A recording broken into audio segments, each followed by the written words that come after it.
وسلم على سيدنا محمد. ازيكم يا حبايبي؟ عاملين ايه؟ يا رب تكونوا بخير، واهلا بكم في يوميات منال. طبعا بقى بالنسبه للترند اللي نزل جديد، للطحينه، ماشي، والطحينه المطاعم ومش المطاعم. بصوا انا مش يعني ايه، مش بقول حاجه حد غلط، لا، بس انا كان عندي مطعم، تمام، وقعدت كذا سنه فيه، يعني اقول لكم كذا سنه فاتحاه، فعارفه يعني ايه تعملي طحينه نفس طحينه البيت، وفي نفس الوقت بتوفري جامد، تمام. بس مش بالعيش، لان العيش لو انت عملت الطحينه وسبتيها بره التلاجة شويه، بالنسبه ان داخلها خميره وداخلها سوا، وانت خمرتيها كمان في الميه، انت مش هتاخدي الا قد كميه بس تشتغلي بيها وقتي. لكن خميره خام، قصدي طحينه خام، عمرها ما هتبقى معاكي كده، او هتعيش معاكي فتره طويله. زي ما انتم شايفين كده، البطرمان ده كيلو طحينه، تمام. خليكم معايا بقى لنهايه الفيديو وشوفوا انا هعمله ازاي، بجد بجد، طريقه المطاعم يا جماعه، ماشي. وهقول لكم على تكات في الطحينه، اظن ان انتوا اول مره هتسمعوها، تمام. بالنسبه ان انا كنت فاتحه المطعم دوت، وكنت واخده يعني تكات كده من الناس اللي كانت قبليه، ماشي. طبعا انا هنا هعمل الطحينه بثلاث مكونات فقط، ماشي. وهو مش عيش مبلول ولا حاجه، بس حاجه جديده، ماشي. بتزود لك الطحينه، يعني ممكن من كميه بسيطه جدا تعملي الكيلو اللي انت شايفاه دوت، ماشي. انا عملت طحينه اصليه، طحينه خام، هتاخدي منها وتعملي الطحينه اللي انت شايفاها بالجمال دوت، ماشي. يعني الربع كيلو طحينه، ماشي، هيعمل معاكي كيلو، وطحينه خام، مش طحينه المطعم، او مش طحينه اللي بتتقدم لك، لا، الطحينه الخام نفسها بتاعت السرجه او بتاعت المصانع، ماشي، او الشركات يعني. ما بصوا، طبعا انا هنا ايه، معايا ربع كيلو طحينه، ومعايا كوبايه دقيق، ماشي. وطبعا معايا ايه، معايا ميه دافيه، ومعايا المكون التالت. الميه دي هنركنها على جنب دلوقتي، لان مش هنحتاجها دلوقتي، تمام. انا كل اللي هعمله دلوقتي هوريكم بقى التكات، يعني هنعمل ايه بالظبط، وهوريكم هتوصلوا لايه. هنا مش عيش، هنا دقيق. وبصوا الطحينه هتبقى عامله ازاي، وخليكم معايا لنهايه الفيديو وشوفوا الجمال. بصوا بقى، ربع كيلو طحينه، تمام. طبعا هنزله كله في الخلاط اهوت، ماشي.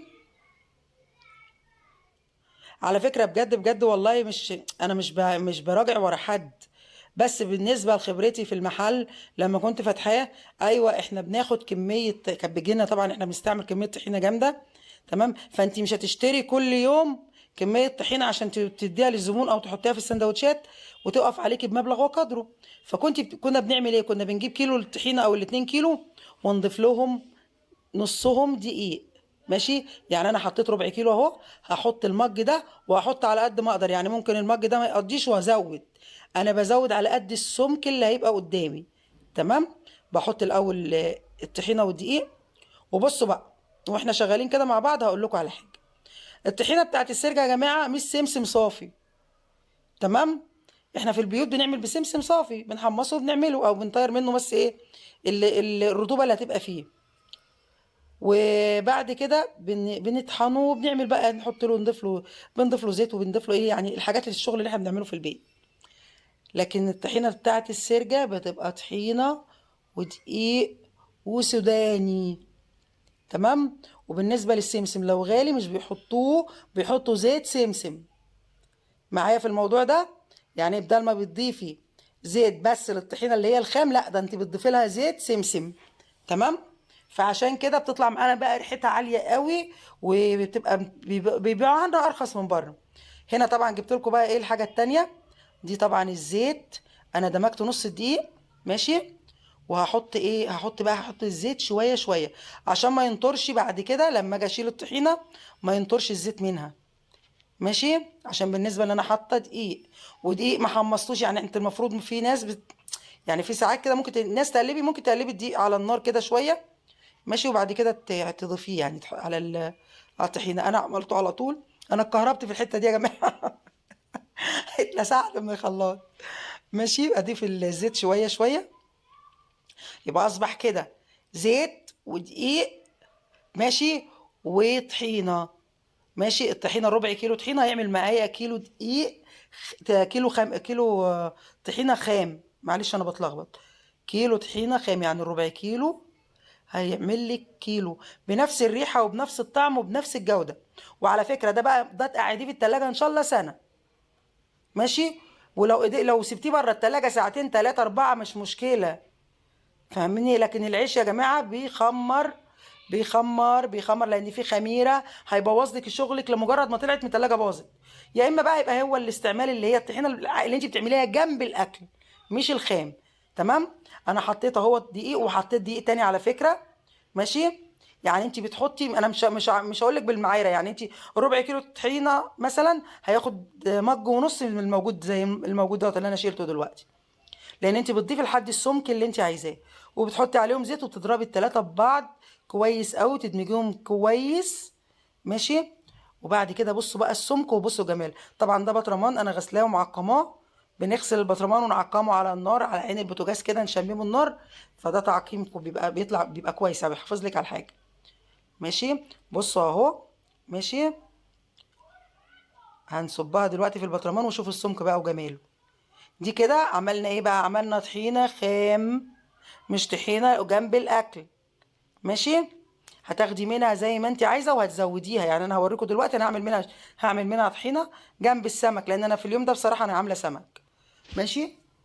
اهو انا استفدت من 17، انا جايبه الربع كيلو ب 17 ونص، عملت كيلو طحينه بمثلا قولوا ايه، باقل من ربع، لا اقل من ربع دقيق، اقل من ربع كيلو دقيق، ومج زيت، ماشي. مج اللي بتشربي بيه الشاي بس ما تكتريش. تمام. وطلعت معايا الطحينه بصوا الجمال زي الفل اهي، وريحه تمام وخام، ولا يمكن تتخيلي ان دخل فيها حاجه او ان انت زودتيها بحاجه. ده بقى ده شغل المطاعم، مش الطعم اللي انت بتاكليه جنب الاكل، فاهميني. ده بقى الخام اللي احنا بنشتغل بيه، ماشي. هنبدا بقى نعمل بقى ايه كده. خلاص اهو بصوا ده كيلو اهو، الربع كيلو عمل لي كيلو بمج وربع دقيق ومج زيت، 3 مكونات اهم. تمام. هنعمل بقى ايه؟ هعمل دلوقتي بقى الطحينه، هعمل طحينه للسمك زي ما قلت لكم. الطحينه بقى تحطيها جنب سمك، تحطيها جنب كبده، تحطيها جنب بتاع دوت كفته، جنب اي حاجه انت حره. بس انا بصراحه انا عندي سمك، فهعمل بقى بصوا، عندي خل، ميه دافيه مش ميه ساقعه، وعندي ملح وليمون، ودي معلقه توم طحون عشان انا طبعا مفرزه توم. تمام. هحط بصوا انا حاطه طحينه قد ايه، يعني انا بصب بالبطرمان ما حطيتش مثلا بتاع 5 معالق، وانتوا لو هتاخدوا بالكم البطرمان مش هينقص جامد يعني، ماشي اهو. تمام. بصوا البطرمان زي ما هو، ما خدش الا شويه صغيرين. بصوا بقى انا بحب بصراحه، لان انا مش بحط كميه ليمون بسيطه. بصوا هنا بقى حطيت الطحينه، حطيت معاها ربع كيلو ايه، ربع كوبايه خل، ماشي، ربع كوبايه خل. وعصرت عليها ليمونه كامله لان انا بحب الليمون بزياده في الطحينه. انت حره طبعا تحطي اللي انت عايزاه. وهحط هنا معلقه التوم ديت او فص توم مطحون. تمام. وهحط ايه، هحط معلقه ملح، ماشي. يعني الملح مش معلقه ولا حاجه، يعني على قد ما انت هتحتاجي الحقيقه. تمام كده. هنضرب بقى ده كله ببعض، وهقول لكم ايه الفرق بين انك ما تحطيش الميه في الاول. يعني انا كده حطيت الخل وحطيت الليمون والثوم والملح، ماشي. وهنا كده بزود خل، انا كده حطيت نص المج. على فكره المج ده مش كبير، ده مج عادي زي مج الشاي يعني لما تيجي تعايريه هتلاقيه زي مج الشاي بالظبط. حطيت نصه، تمام. وحطيته على مرتين وسبته اشتغل سيكه كده. وبعد كده بضيف الميه السخنه على قد ما انا، ميه دافيه مش سخنه، ميه دافيه على قد ما انا عايزه. بعد كده في الاخر خالص بحط ريحه كمون كده بسيطه عشان تديني ايه، يعني التكه تبقى تكه حلوه فيها بجد يعني. الكمون بيحلي الطحينه عن الفلفل الاسمر، تمام، عشان في ناس كتير بتحط فيها فلفل اسمر بيبوظ لونها وبيخليها برضو طعمها مش قد كده. كده خلاص انا خلصت اهو، ماشي. بصوا بقى جمال الطحينه اهو، خل وليمون وفص توم وملح وكمون. بص اهو، والله والله طعمها حكايه حكايه، ماشي. ده اصبح يا جماعه دي الطحينه اللي انتوا بتعملوا عليها العيش او بتعملوا منها العيش. والله انا مش بقلل من راي حد بجد، كل واحد وليه رايه.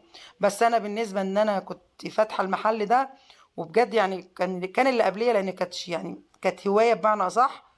وبمعنى ايه، بمعنى ان انا كنت حابه ان انا افتح مطعم وكده، وقعدت فاتحه اكتر من 3 سنين، فكنت واخده يعني تكات كده من اللي كان قبلي، ماشي في المحل، فكان من ضمنهم تكة الطحينة دي، لان انت بتستهلكي طحينة كتير. تمام. فقال لي لا احنا بنعمل كذا كذا كذا وبتعيش. وعلى فكرة احنا في المطعم ما كناش بنحطها في تلاجات، يعني واصلكوا، يعني الطحينة دي ممكن ما احطهاش في تلاجة اساسا وما بيحصلهاش اي حاجة. هنا طبعا حطيت ليمون، قطعت ليمون شرايح كده وطماطمية كده عملتها وردة، وحطيت بقى ايه كده شرايح ديكور كده يعني اهو. يا ريت بقى ما تنسوش تشتركوا في القناة وتفعلوا الجرس وتعملوا لايك عشان ان شاء الله يوصلكوا كل جديد في يوميات منال. ويا رب طريقتي تكون عجباكوا وطريقة تكون جديدة بالنسبة لكم. يا جماعة والله دي طريقة المحلات وده شغل المحلات عن تجربة بجد، وصدقوني هتجربوها مش هتخسروا حاجة. حاجات هتدوم معاكم وقت طويل وهتوفر عليكم كتير. طبعا انا كده بصوا رصيت خلاص، وهحط بقى ده زيت زيتون على الوش كده. وبجد بجد حكاية حكاية بجد. تمام. وزي ما انتم شايفين كده بسم الله ما شاء الله بقت تحفة اهي. آه الخام والعادي. وزي ما انتم شايفين كده، يا رب تكون الطريقة عجبتكم. ما تنسوش بقى تشتركوا في القناة، فعلوا الجرس وتعملوا لايك عشان ان شاء الله يوصلكم كل جديد بإذن الله.